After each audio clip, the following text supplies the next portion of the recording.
Hello guys, in this video I am going to show you how to connect to the Health app on the Flow application.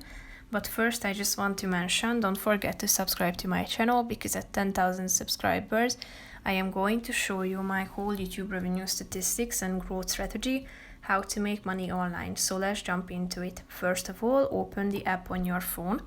After that, you should tap on the Today button down below, which is the first option. Then click on this profile icon in the upper left corner of the screen.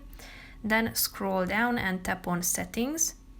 Click on the second option, the Health app. Here you can see the reasons why you should connect the Health app, because it helps you to keep track of your sleep, weight and other parameters affecting your cycle, period and ovulation, and also their prediction. Tap on this button in the upper right corner of the screen and then it will be connected to the Health app application. So that's pretty much it for this video, guys. See you in the next one. Bye bye.